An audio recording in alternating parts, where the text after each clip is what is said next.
ಮಾತ್ರೆಗ್ಲ ನಮಸ್ಕಾರ. ಧರ್ಮ ಇತ್ತಿ ಮಣ್ಣು ದೈವ ದೇವಿರು ನೆಲೆ ಇತ್ತಿ ಜಾಗೆ ನಾಗಜಡೆ ಎತ್ತಿ ನೆಲ ಸತ್ಯಲು ಮೆರಿಯಿನ ಭೂಮಿ ಅವೇ ನಮ್ಮ ತುಳುನಾಡು.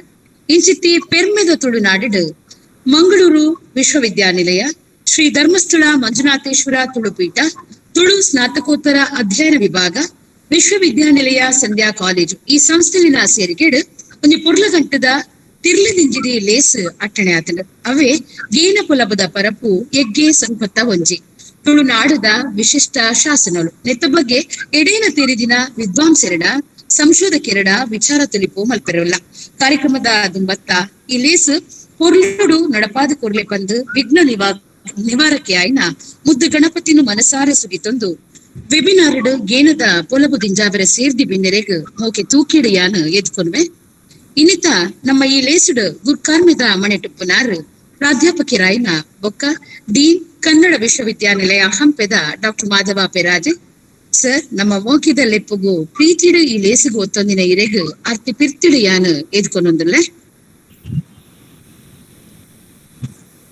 ಅಂಚನೆ ನಮಕ್ ಇನಿ ಗೇನದ ಪೊಲಬು ಕುರ್ತು ನಮ್ಮ ಗೇನದ ಉಳಿಚಿಲಗು ತಾದಿ ತೋಜಾವ್ನಾರು ರಾಷ್ಟ್ರಕವಿ ಗೋವಿಂದ ಪೈ ಸಂಶೋಧನಾ ಕೇಂದ್ರ ಎಂಜಿಎಂ ಕಾಲೇಜ್ ಆವರಣ ಉಡುಪಿ ಮುಲ್ಕ ಆಡಳಿತಾಧಿಕಾರಿಲಾಯ್ನ ಡಾಕ್ಟರ್ ಬಿ ಜಗದೀಶ ಶೆಟ್ರ್ ಸರ್ ಮಸ್ತ್ ಬೇಲದ ನಡುಟ್ಲ ನಮ್ಮ ಲೇಸದ ಸಮಯನು ದೇದ ಬತ್ತಿ ಇರೆಲ್ಲ ಯಾನು ಮೋಕಿಡು ಎದ್ಕೊನ್ವೆ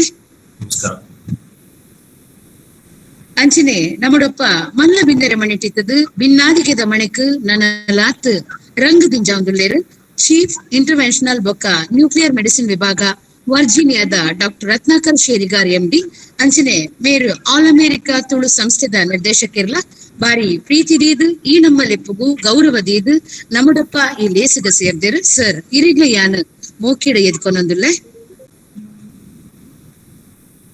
ಅಂಚನೆ ಮಾನಾದಿಗೆದ ಬಿನ್ನೆರಾದು ಈ ಲೇಸಗ ಐಸಿರದಿಂದ ಅದೇರು ವಕೀಲರು ಅಂಚನೆ ವಿಶೇಷ ಸರ್ಕಾರಿ ಅಭಿಯೋಜಕರು ಕರ್ನಾಟಕ ಲೋಕಾಯುಕ್ತ ದಕ್ಷಿಣ ಕನ್ನಡದ ಶ್ರೀಯುತ ರವೀಂದ್ರ ಮುನ್ನಿಪಾಡಿ ಸರ್ ಇರಿನ ಬಾರಿ ಅಮೂಲ್ಯವಾಯನ ಪೊರ್ತುನು ನಮಕಾದ ದೀದು ನಮ್ಮಡೊಪ್ಪ ಲೇಸುಳ್ಳರು ಇರಿಗ್ಲ ಯಾನು ಬುಡು ಉಡಲಿಡ್ದು ಎದ್ಕೊನೊಂದುಲ್ಲೆ ಪ್ರತಿ ಶನಿವಾರದಾನಿ ನಡಪುನಂಚಿನ ಈ ವೆಬಿನಾರ್ ಇನ್ನೆ ಸ್ವಲ್ಪ ತೊಂಜಿನೆ ಎಗ್ಗೆಗ್ ಪಜ್ಜೆದೀತನು ಈ ಪಜ್ಜೆ ಇಡೆಮುಟ ಪೊರ್ಲುಡು ಸಾಗದ ಬರಡುಂದಾಂಡ ನೆಕ್ ಬಿರಿತಾಂಗ ಕೊರ್ದು ದುಂಬರಿಯರೆ ಸಾಕಾರಾತಿನಾರ್ ಕುಡ್ಲ ವಿಶ್ವವಿದ್ಯಾನಿಲಯ ಸಂಧ್ಯಾ ಕಾಲೇಜದ ಪ್ರಾಂಶುಪಾಲರಾಯ್ನ ಡಾಕ್ಟರ್ ಸುಭಾಷಿಣಿ ಶ್ರೀವಾಸ್ತೇರ್ ಮೆರಿಗ್ಲ ಈ ಲೇಸುಡು ಯಾನು ಮೋಕಿಡು ಎದ್ಕೊನೊಂದುಲ್ಲೆ ಅಂಚನೆ ಶ್ರೀ ಧರ್ಮಸ್ಥಳ ಮಂಜುನಾಥೇಶ್ವರ ತುಳುಪೀಠ ತುಳು ಸ್ನಾತಕೋತ್ತರ ಅಧ್ಯಯನ ವಿಭಾಗದ ಸಂಯೋಜಕರಾಯ್ನ ಡಾಕ್ಟರ್ ಮಾಧವ ಎಂಕೆ ಮೇರಿನ ಪಾಲು ಈ ಲೇಸುಡು ಬಾರಿ ಮುಖ್ಯವಾದಂಡು ತುಳುಕಾದು ತುಳು ಒಪ್ಪಿನ ಚಾಕರಿ ಮಲ್ಪನ ಸರ್ ಇರೆಲ್ಲ ಯಾನು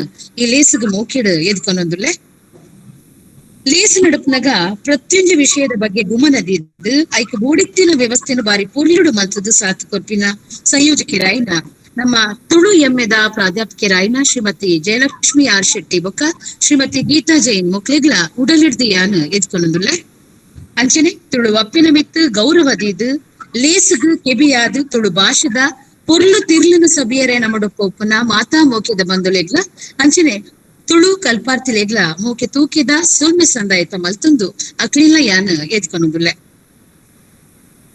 ಇತ್ತೆ ನಮ್ಮ ತುಳುನಾಡದ ವಿಶಿಷ್ಟ ಶಾಸನರು ಪನ್ಪಿ ವಿಷಯದ ಬಗ್ಗೆ ಸುಮಾರು ವಿಚಾರುಲಿನ ತೆರಿಯನ್ನರೆ ಸಜ್ಜಾತ ವಿಚಾರುಲಿನ ನಮಕ್ ಪಟ್ಟನೆರೆ ಬೈದಿ ಡಾಕ್ಟರ್ ಜಗದೀಶ್ ಶೆಟ್ರಿನ ಪೊಲಬು ತುಳುನಾಡಿಡ್ದು ಬತ್ತಿ ಬೇತೆ ಬೇತೆ ನಾಡುದಕ್ಲೆಗ್ ಗೊತ್ತೇ ಉಂಡು ಆಂಡಲ ಅರೆನ ಪ್ರತಿಭೆದ ಬಗ್ಗೆ ಪಂಡಿಂಡ ಎನ್ನ ನಿರೂಪಣೆಗೂ ಅಂತ ಇದನ್ನ ಬರ್ಕೊಂಡು ಎನ್ನ ಅಭಿಪ್ರಾಯ ಉಡುಪಿದ ಪೂರ್ಣ ಪ್ರಜ್ಞಾ ಕಾಲೇಜದ ಮಾಜಿ ಪ್ರಾಂಶುಪಾಲರಾದಿತ್ತಿನ ಡಾಕ್ಟರ್ ಬಿ ಜಗದೀಶ್ ಶೆಟ್ರ್ ಸಾರತ್ತ ಒರ್ಮರುತ್ತ ಸಂಪತ್ತರ ಡೇಟ್ ಕುಡ್ಲ ವಿಶ್ವವಿದ್ಯಾನಿಲಯ ಡಾಕ್ಟರೇಟ್ ಪದವಿ ಪಡೆಯಿನಾರ್ ಶೈಕ್ಷಣಿಕ ಕ್ಷೇತ್ರಡು ಎಡೇನ ಬೆಂದದು ಗುರುಭ್ಯೋ ನಮಃ ಪಂಡದು ಮೆರಡ ವಿದ್ಯೆ ಕಲ್ತಿ ಜೋಕುಲು ಇತ್ತೆಲ್ಲ ನೆನಪುನಂಚಿನ ವ್ಯಕ್ತಿತ್ವನು ಬುಳೆಪಾದಿನಾರ್ 35 ವರ್ಷಡು ಕನ್ನಡದಾಪಿ ಸೇವೆನು ಶಿಕ್ಷಣ ಕ್ಷೇತ್ರಗೂ ಸಂದಾದಿನಾರ್ ಸುಮಾರು ಅಸೋಸಿಯೇಷನ್ ದ ಗುರ್ಕಾರರಾದು ಸದಸ್ಯರಾದು ಬೇಲೆ ಬೆಂದಿನಾರು ಅವೇತು ಸೆಮಿನಾರ್ಲೇನು ಆರ್ಗನೈಸ್ ಮಲ್ತದ ಪೇಪರ್ ಪ್ರೆಸೆಂಟ್ ಮಲ್ತದ ಅವೇನು ಪಬ್ಲಿಷ್ ಲ ಮಲ್ತಿದ್ದೇರು ಸುಮಾರು ಕಾರ್ಯಕ್ರಮಲೆಗ್ ಸಂಪನ್ಮೂಲ ವ್ಯಕ್ತಿ ಆದ ಪೊಪ್ಪನ ಮೇರೆಗ್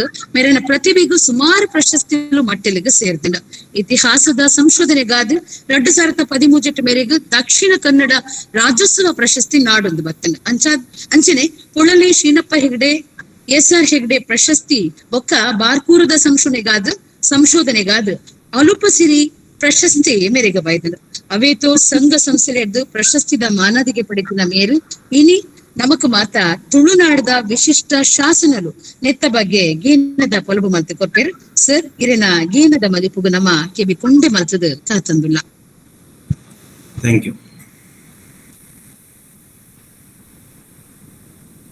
ಮಾತೆರ್ಲ ಸೊರ್ಮೆಲು ಎರಡ ತುಳುನಾಡಿನ ವಿಶಿಷ್ಟ ಶಾಸನಲು ವಿಷಯದ ಬಗ್ಗೆ ತುಳುಟು ಪಾತ್ರೆ ಪಣ್ತೇರು ಅಂಡ ಯಾನ ಕುಂದ ಕನ್ನಡದ ಪ್ರದೇಶದಾಯೆ ಅಂಚಾದ ಕನ್ನಡಡೆ ಪಾತ್ರೆಡು ಪಂಡು ನಿಶ್ಚಯ ಮಲ್ತದೆ ಐಕ್ ನಿಗಲ್ನ ಅನುಮತಿ ಕೇಳೊಂದುಲ್ಲೆ. ತುಳುನಾಡಿನ ವಿಶಿಷ್ಟ ಶಾಸನಗಳು. ತುಳುನಾಡಿನಲ್ಲಿ ಶಾಸನಗಳು ಹೆಚ್ಚಿನ ಸಂಖ್ಯೆಯಲ್ಲಿ ಲಭ್ಯವಿವೆ. ಈ ಶಾಸನಗಳು ನಮಗೆ ಸಿಗುವಂತಹದ್ದು ದಕ್ಷಿಣ ಭಾರತ ಶಾಸನಗಳು ಸಂಪುಟ 7, ದಕ್ಷಿಣ ಭಾರತ ಶಾಸನಗಳು ಸಂಪುಟ 9 ಭಾಗ 2, ಸಂಪುಟ 27 ಎಪಿಗ್ರಾಫಿಯಾ ಇಂಡಿಕಾ ಹಾಗೂ ಶಾಸನಶಾಸ್ತ್ರ ಇಲಾಖೆ ಪ್ರತಿ ವರ್ಷ ಪ್ರಕಟಿಸುತ್ತಾ annual reports of South Indian inscriptions ಇದರಲ್ಲಿ ಈ ತುಳುನಾಡಿನ ಶಾಸನಗಳ ಒಂದು ವಿಶಿಷ್ಟತೆ ಅಂದ್ರೆ 10ನೇ ಶತಮಾನದವರೆಗೆ ಇಲ್ಲಿ ಸಿಗ್ತಕ್ಕಂಥ ಶಾಸನಗಳಲ್ಲಿ ಯಾವುದೇ ತೇದಿ ಇಲ್ಲ, ವರ್ಷದ ಉಲ್ಲೇಖ ಇಲ್ಲ. ಎಲ್ಲವೂ ಸಹ ಆಳುಪ ಶಾಸನಗಳು. ಈ ಶಾಸನಗಳಲ್ಲಿ ತೇದಿ ಇಲ್ಲ ಮಾತ್ರ ಅಲ್ಲ, ಇವುಗಳಲ್ಲಿ ಸಿಗುವಂತ ವಿವರಗಳು ಸಹ ಬಹಳ ಕಡಿಮೆ. ನಂತರ ತೇದಿ ಇರುವಂತಹ ಶಾಸನಗಳು 10ನೇ ಶತಮಾನ ನಂತರ ಅಂದ್ರೆ ಕದ್ರಿಯ ಕುಂದವರ್ಮನ ಶಾಸನ ನಂತರ ನಮಗೆ ಸಿಗುತ್ತವೆ. ಆಳುಪರ ಶಾಸನದ ನಂತರ ಹೊಯ್ಸಳರ ಶಾಸನಗಳು ಸಹ ಇಲ್ಲಿ ದೊರಕಿವೆ, ಆದರೆ ಅವುಗಳ ಸಂಖ್ಯೆ ಬಹಳ ಕಡಿಮೆ. ವಿಜಯನಗರ ಸಾಮ್ರಾಜ್ಯ ಸ್ಥಾಪನೆಯೊಂದಿಗೆ ಇಲ್ಲಿ ಶಾಸನಗಳನ್ನ ಹೊರಡಿಸುವಂತ ಒಂದು ಪ್ರಕ್ರಿಯೆ ಬಹಳ ಹೆಚ್ಚಾಗಿ ಆದದ್ದನ್ನು ನಾವು ಕಾಣ್ತೇವೆ. ವಿಜಯನಗರ ಶಾಸನಗಳು 1000 ಸಂಖ್ಯೆಯಲ್ಲಿ ನಮಗೆ ಈ ತುಳುನಾಡಿನಲ್ಲಿ ಸಿಗ್ತವೆ. ಈ ಶಾಸನಗಳು ಕೆಲವು ಪ್ರದೇಶಗಳಲ್ಲಿ ಕೇಂದ್ರೀಕೃತವಾಗಿರುವುದನ್ನು ನಾವು ಕಾಣ್ತೇವೆ. ಬೇರೆ ಬೇರೆ ಊರುಗಳಲ್ಲಿ ಸಿಗ್ತವೆ, ಆದರೆ ಕೆಲವು ಪ್ರದೇಶಗಳಲ್ಲಿ ಕೇಂದ್ರೀಕೃತವಾಗಿವೆ. ಉದಾಹರಣೆಗೆ ಉದ್ಯಾವರ, ಆಳುಪರ ರಾಜಧಾನಿಯಾಗಿದ್ದಂತಹ ಉದ್ಯಾವರದಲ್ಲಿ, ಮೂಡಬಿದಿರೆಯಲ್ಲಿ, ಕುಂದಾಪುರದಲ್ಲಿ, ಬಾರಕೂರು, ಕಾರ್ಕಳ, ಬಸ್ರೂರು, ಸೂರಾಲು ಇಂತಹ ಪ್ರದೇಶಗಳಲ್ಲಿ ಹೆಚ್ಚಿನ ಸಂಖ್ಯೆಯಲ್ಲಿ ಈ ಶಾಸನಗಳು ದೊರಕ್ತವೆ. ಅದರಲ್ಲೂ ಬಾರಕೂರಿನಲ್ಲಿ ನಮಗೆ ಅತಿ ಹೆಚ್ಚು ಸಂಖ್ಯೆಯ ಶಾಸನಗಳು ದೊರಕುವುದನ್ನ ಕಾಣಬಹುದು. ಹೆಚ್ಚಿನ ಶಾಸನಗಳು ಪ್ರಕಟ ಆಗಿವೆ. ಇನ್ನು ಕೆಲವು ಶಾಸನಗಳು ಗುರುತಿಸಲ್ಪಟ್ಟಿಲ್ಲ ಹಾಗೂ ಪ್ರಕಟ ಆಗಿಲ್ಲ. ಅಂತಹ ಶಾಸನಗಳು ನಮಗೆ ಇನ್ನೂ ಸಿಗುವ ಸಾಧ್ಯತೆ ಇದೆ. ತುಳುನಾಡಿನಲ್ಲಿ ಸಿಗುವ ಶಾಸನಗಳಲ್ಲಿ ವಡ್ಡರ್ಸೆ ಶಾಸನ ಇದು ಅತ್ಯಂತ ಪ್ರಾಚೀನ ಎಂಬುದಾಗಿ ಗುರುತಿಸಲ್ಪಟ್ಟಿವೆ. ವಡ್ಡರ್ಸೆಯ ಆಳುಪ ರಾಜ 1ನೇ ಆಳುವರಸನ ಶಾಸನ ಇದು. ಈ ಶಾಸನದಲ್ಲಿ ಗುಂಡಣ್ಣ ಎನ್ನುವನು ಅಲ್ಲಿನ ಅಧಿಕಾರಿಯಾಗಿದ್ದ. ಸತ್ತಿಗಾರಿ ಎನ್ನುವನು ಬನ್ನ ಎನ್ನುವ ಪ್ರದೇಶದ ಆಡಳಿತವನ್ನು ನಡೆಸ್ತಾ ಇದ್ದ. ಅಡಕಪ್ಪ ಎನ್ನುವನು ವಡ್ಡರ್ಸೆಯ ಒಕ್ಕಲುತನದ ಜವಾಬ್ದಾರಿಯನ್ನು ಹೊಂದಿದ್ದ ಎನ್ನುವುದಾಗಿ ಈ ಶಾಸನದಲ್ಲಿ ತಿಳಿಸಲಾಗಿದೆ. ಬ್ರಾಹ್ಮಣರಿಗೆ ನೀಡಿದ ದಾನವನ್ನು ಸಹ ಈ ಶಾಸನ ಹೇಳ್ತದೆ. ಈ ಶಾಸನದಲ್ಲಿ ಕೆಲವು ಉಲ್ಲೇಖ ಬರುತ್ತೆ. ಕಂಚು, ಕೀಳ್ಗಂಚು, ಸಟ್ಟುಗ ಇದರ ಉಲ್ಲೇಖ ಬರ್ತದೆ. ಈ ಕಂಚು, ಕೀಳ್ಗಂಚು, ಸಟ್ಟುಗ ಇದು ನಾಣ್ಯ ಆಗಿರ್ಬೋದು ಎನ್ನುವುದು ಹಿಂದಿನ ಒಂದು ಅಭಿಪ್ರಾಯ ಆಗಿತ್ತು. ಆದರೆ ಕಂಚು, ಕೀಳ್ಗಂಚು ಇದು ಸಟ್ಟುಗದೊಂದಿಗೆ ಉಲ್ಲೇಖಿಸಲ್ಪಟ್ಟಿರುವುದರಿಂದ ಇದು ಸಹ ಒಂದು ಪಾತ್ರೆ, ಇದು ಪಾತ್ರೆ ಆಗಿರ್ಬೇಕು ಎನ್ನುವ ಅಭಿಪ್ರಾಯವನ್ನ ಡಾಕ್ಟರ್ ಬಿ ವಸಂತ್ ಶೆಟ್ಟಿ ಅವರು ನೀಡ್ತಾರೆ. ಇನ್ನು ಬೆಳ್ಮಣ್ಣಿನ ತಾಮ್ರ ಶಾಸನ. ಬೆಳ್ಮಣ್ಣಿನ ತಾಮ್ರ ಶಾಸನ ಆಳುಪರ ರಾಜ ಚಿಹ್ನೆ ಇರ್ತಕ್ಕಂಥ ಒಂದು ಶಾಸನ, 8ನೇ ಶತಮಾನದ್ದು. ಇದು ಅವರ ಏಕೈಕ ತಾಮ್ರ ಶಾಸನ ಹಾಗೂ ಕನ್ನಡದ ಅತ್ಯಂತ ಪ್ರಾಚೀನ ತಾಮ್ರ ಶಾಸನವೂ ಹೌದು. ಇಮ್ಮಡಿ ಆಳುವರಸನ ಶಾಸನ ಇದು. ಈ ಶಾಸನದ ವಿಶೇಷತೆ ಏನು ಅಂದ್ರೆ, ಇಲ್ಲಿ ದಾನ ನೀಡಿರುವುದು ಭೂಮಿ ಅಲ್ಲ, ದಾನ ನೀಡಿರುವುದು ನಗದು ಸಹ ಅಲ್ಲ, ಬದಲಾಗಿ ದಾನ ನೀಡಿರುವಂತಹದ್ದು ಶಿವಳ್ಳಿ ಸಭೆ ಯಾವ ಸೌಲಭ್ಯಗಳನ್ನ ಅನುಭವಿಸಿಕೊಂಡು ಬರ್ತಾ ಇತ್ತು ಅದನ್ನು ಬೆಳ್ಮಣ್ಣು ಸಭೆಗೂ ಸಹ ದಾನ ನೀಡಲಾಯಿತು ಎಂಬುದಾಗಿ ಈ ಶಾಸನದಲ್ಲಿ ಹೇಳಲಾಗಿದೆ. ಈ ಶಾಸನ ಈ ಬೆಳ್ಮಣ್ಣು ಹಾಗೂ ಸುತ್ತಮುತ್ತಲಿನ ಕೆಲವು ಪ್ರದೇಶಗಳ ಹೆಸರುಗಳನ್ನ ಅಧ್ಯಯನ ಮಾಡಲಿಕ್ಕೆ ಅತ್ಯಂತ ಉಪಯುಕ್ತವಾದಂತಹ ಒಂದು ದಾಖಲೆ. ಇಲ್ಲಿ ಬೆಳ್ಮಣ್ಣಿನ ಸುತ್ತಮುತ್ತಲಿನ ಪ್ರದೇಶಗಳಾದಂತಹ ಕಂತಾಪುರ, ಬೇಳ, ಚೊಕ್ಕಪಾಡಿ, ಕಾಪು, ಸಾಂತೂರು ಮೊದಲಾದ ಪ್ರದೇಶಗಳ ಉಲ್ಲೇಖ ಇದೆ. ಆಗ ಶಾಸನದಲ್ಲಿ ಯಾವ ಹೆಸರಿನಿಂದ ಉಲ್ಲೇಖಿಸಲ್ಪಟ್ಟಿದೆಯೋ ಅದೇ ಹೆಸರಿನಿಂದ ಆ ಊರುಗಳು ಇಂದು ಸಹ ಕರೆಯಲ್ಪಡ್ತಾ ಇವೆ. ಅನಂತರ ಉದ್ಯಾವರದ ಕೆಲವು ಶಾಸನಗಳು. ಉದ್ಯಾವರದ 2ನೇ ಚಿತ್ರವಾಹನ ಶಾಸನ ಹಾಗೂ ರಣಸಾಗರನ ಶಾಸನ, ಇವರಿಬ್ಬರೂ ಸಹ ಆಳುಪ ರಾಜವಂಶಕ್ಕೆ ಸಂಬಂಧಪಟ್ಟವರು. ಈ ಉದ್ಯಾವರದಲ್ಲಿ ದೊರಕುವಂತ ಹೆಚ್ಚಿನ ಶಾಸನಗಳು ವೀರಗಲ್ಲುಗಳಾಗಿವೆ. 8, 9ನೇ ಶತಮಾನದ ಉದ್ಯಾವರದ ಶಾಸನಗಳು ಆಡಳಿತಾತ್ಮಕ ಹಾಗೂ ಆರ್ಥಿಕ ಉದ್ದೇಶಗಳನ್ನ ಹೊಂದಿವೆ.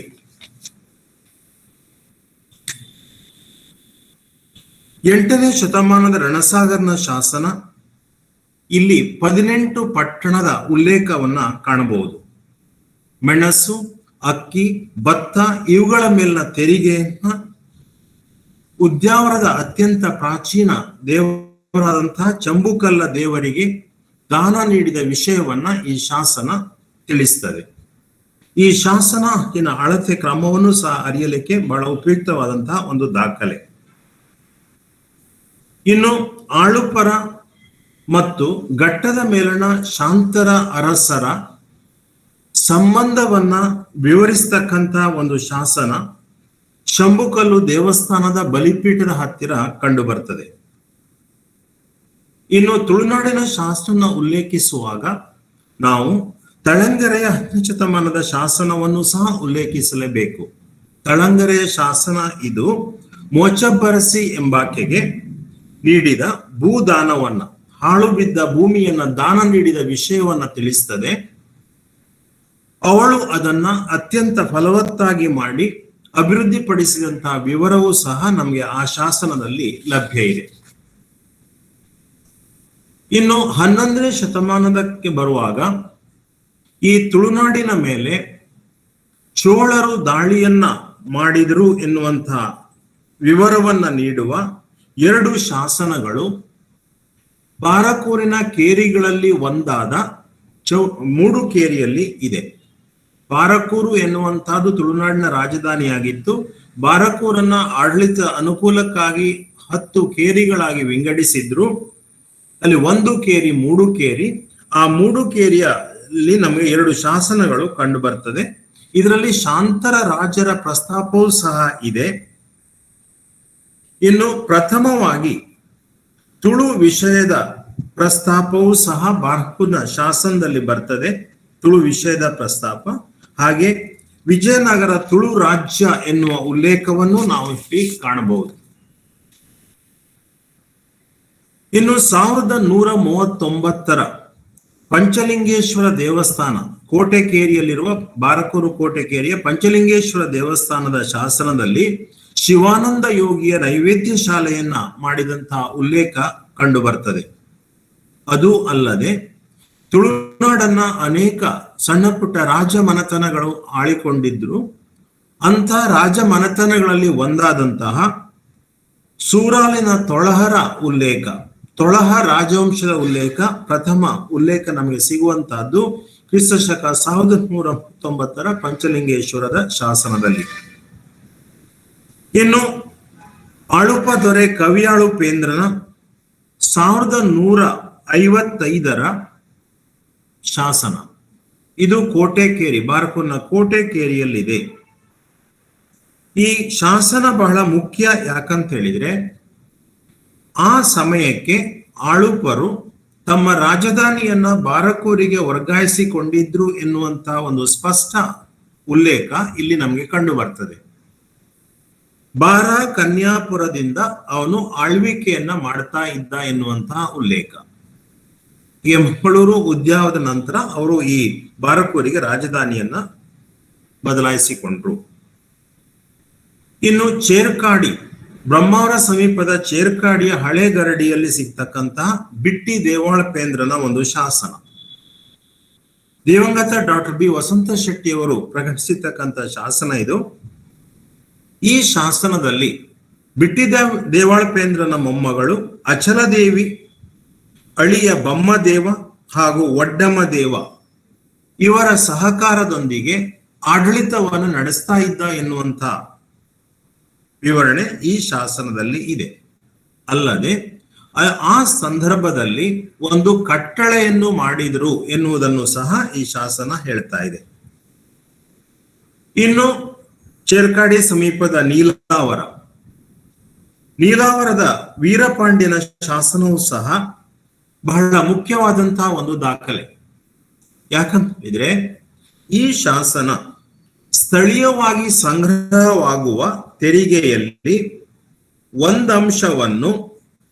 ಒಂದಂಶವನ್ನು ಗ್ರಾಮ ಸಭೆಯ ಖರ್ಚಿಗಾಗಿ ಬಳಸಿಕೊಳ್ಳುವ ಅಧಿಕಾರವನ್ನ ಗ್ರಾಮ ಸಭೆಗೆ ನೀಡಿದ ಬಗ್ಗೆ ತಿಳಿಸುತ್ತದೆ.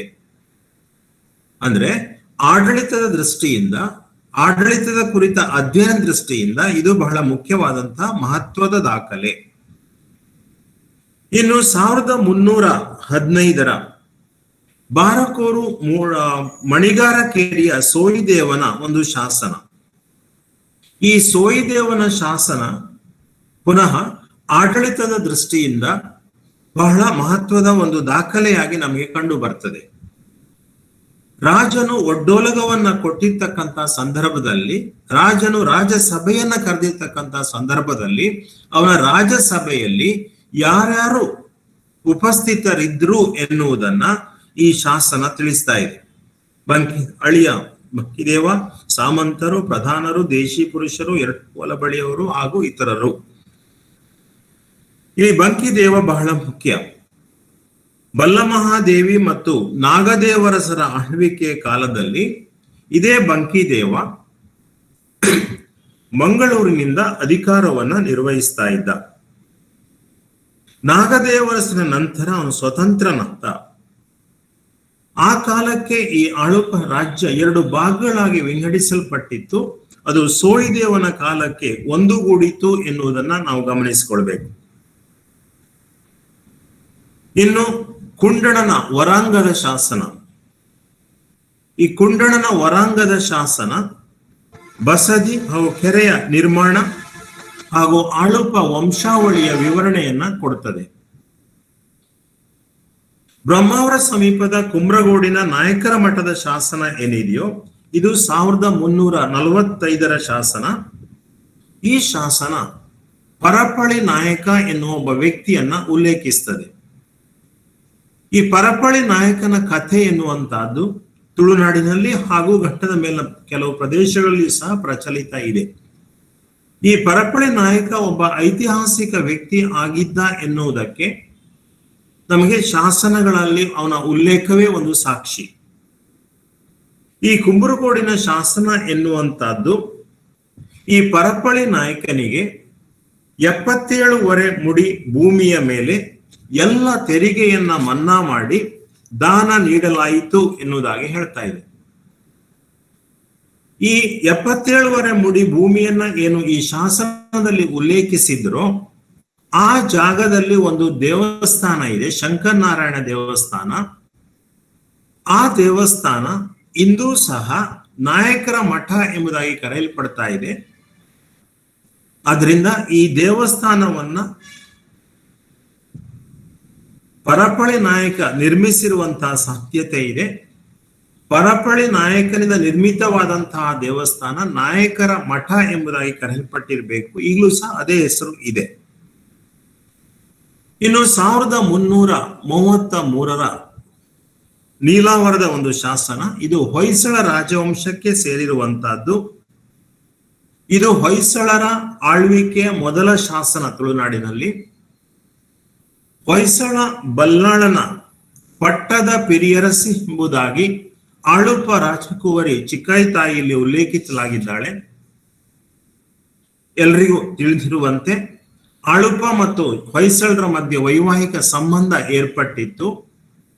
ಆ ವೈವಾಹಿಕ ಸಂಬಂಧ ಏರ್ಪಟ್ಟ ನಂತರ ಹೊಯ್ಸಳರ ಪರವಾಗಿ ಆಳುಪ ರಾಜಕುಮಾರಿ ಚಿಕ್ಕಾಯಿತಾಯಿ ಇಲ್ಲಿ ಆಳ್ವಿಕೆ ನಡೆಸ್ತಾ ಇದ್ಲು. ಅವಳ ಶಾಸನಗಳು ಬಾರಕೂರು, ನೀಲಾವರ, ಮತ್ತು ಹರಾಡಿಯಲ್ಲಿ ದೊರೆಯುತ್ತವೆ ನಮ್ಗೆ. ಇಲ್ಲಿ 1334 ಅವಳ ಒಂದು ಶಾಸನ ಬಹಳ ಮುಖ್ಯ ಆಖರ. ಯಾಕೆ ಅಂತ ಹೇಳಿದ್ರೆ, ಈ ಶಾಸನ 52 ಮುಡಿ ಭೂಮಿಗೆ ಸಂಬಂಧಿಸಿದ ಕಂದಾಯವನ್ನು ಸಂಕದ ಧರ್ಮಕ್ಕೆ ನೀಡಲಾಯಿತು ಎಂಬುದಾಗಿ ಹೇಳ್ತಾ ಇದೆ. ಅಂದ್ರೆ ಈ ಬೆಣ್ಣೆಕುದ್ರು ಎನ್ನುವ ಪ್ರದೇಶ ಏನಿದೆಯೋ ಅದು ಒಂದು ದ್ವೀಪದ ಹಾಗಿರ್ತಕ್ಕಂಥ ಒಂದು ಪ್ರದೇಶ. ಸುತ್ತಲೂ ಹೊಳೆ ಸುತ್ತುವರಿತದೆ ಅದಕ್ಕೆ. ಅದು ಬಾರಕೂರಿನಿಂದ ಅತಿ ಸಮೀಪದಲ್ಲೇ ಇದೆ. ಬಾರಕೂರಿನಿಂದ ಬೆಣ್ಣೆಕುದುರೆ ಹೋಗ್ಲಿಕ್ಕೆ ಒಂದು ಹೊಳೆಯನ್ನ ದಾಟಿ ಹೋಗ್ಬೇಕು. ಅಂತ ಸಂದರ್ಭದಲ್ಲಿ ಜನರ ಅನುಕೂಲಕ್ಕಾಗಿ ಒಂದು ಮರದ ಸೇತುವೆಯನ್ನ ಅಲ್ಲಿ ಅವಳ ಕಾಲದಲ್ಲಿ ನಿರ್ಮಿಸಲಾಗಿತ್ತು. ಆ ಮರದ ಸೇತುವೆ ನಿರ್ಮಾಣ, ಆ ಸೇತುವೆಯ ಮೇಂಟೈನ್ ಮಾಡಲಿಕ್ಕೆ ಈ ಕಂದಾಯವನ್ನ ದಾನ ನೀಡಲಾಯಿತು ಎಂಬುದಾಗಿ ಶಾಸನ ಹೇಳ್ತಾ ಇದೆ. ಅಂದ್ರೆ ಆ ಕಾಲಕ್ಕೆ ಯಾವ ರೀತಿಯಲ್ಲಿ ಜನೋಪಯೋಗಿ ಕೆಲಸಗಳನ್ನ ಮಾಡ್ತಾ ಇದ್ರು, ಮಾಡಿದಂತಹ ಕೆಲಸ ಎಲ್ಲ ಕಾಲಕ್ಕೂ ಉಳಿದುಕೊಳ್ಬೇಕು ಎನ್ನುವ ಉದ್ದೇಶದಿಂದ ಅದಕ್ಕೆ ಬೇಕಾದಂತಹ ಹಣಕಾಸಿನ ಸಹಾಯವನ್ನ ಹೇಗೆ ಒದಗಿಸ್ತಾ ಇದ್ರು ಎನ್ನುವುದನ್ನ ಈ ದಾಖಲೆ ತಿಳಿಸ್ತಾ ಇದೆ. ಇನ್ನು ವಿಜಯನಗರ ಕಾಲದ ತಂತ್ರಾಡಿ ಎನ್ನುವ ಇಲ್ಲಿ ಸಿಕ್ಕಿರ್ತಕ್ಕಂತಹ ಒಂದು ಶಿಲಾಶಾಸನ. ತಂತ್ರಾಡಿ ಎನ್ನುವುದು ಉಡುಪಿ ಜಿಲ್ಲೆಯ ಮಂದಾರ್ತಿ ಹತ್ತಿರ ಇರ್ತಕ್ಕಂಥ ಊರು. 1371 ಕ್ರಿಸ್ತಶಕ 1371 ಶಾಸನ ಇದು. ಈ ಶಾಸನ ಒಂದು ವಿಷಯವನ್ನ ಹೊರಗೆ ಹಿಡುತ್ತದೆ ಏನಂತ ಹೇಳಿದ್ರೆ, ದುಗ್ಗು ಬಿನ್ನಾಣತಿ ತನ್ನ ಮಗ ನರಸಿಂಹ ಬಿನ್ನಾಣಿ ಸ್ವರ್ಗಸ್ಥನಾದಾಗ ಮೂಡುಕೇರಿ ಸೋಮೇಶ್ವರ ದೇವಾಲಯದಲ್ಲಿ ಅನ್ನದಾನಕ್ಕೆ ನೀಡಿದ ದಾನ ಎನ್ನ ಈ ಶಾಸನ ದಾಖಲಿಸ್ತಾ ಇದೆ. ಒಬ್ಬ ವ್ಯಕ್ತಿ ಸ್ವರ್ಗಸ್ಥನಾದಾಗ ಅವನ ಹೆಸರಿನಲ್ಲಿ ಅನ್ನದಾನವನ್ನ ನೀಡುವಂತಹ ಒಂದು ಪದ್ಧತಿ ಇತ್ತು. ಅದಕ್ಕಾಗಿ ಒಂದು ಶಾಶ್ವತ ವ್ಯವಸ್ಥೆಯನ್ನ ದುಗ್ಗು ಬಿನ್ನಾಣತಿ ಮಾಡಿದ್ಲು ಎನ್ನುವುದು ಈ ಶಾಸನ ತಿಳಿದು ಬರ್ತದೆ. ಅಲ್ಲದೆ ಇದು ಸೋಮೇಶ್ವರ ದೇವಸ್ಥಾನ, ಬಾರಕೂರಿನ ಕೇರಿಗಳಲ್ಲಿ ಒಂದಾದ ಮೂಡುಕೇರಿಯ ಸೋಮೇಶ್ವರ ದೇವಸ್ಥಾನದ ಮಹತ್ವವನ್ನು ಸಹ ತಿಳಿಸ್ತಾ ಇದೆ. ಆಗಿನ ನಂಬಿಕೆಗಳು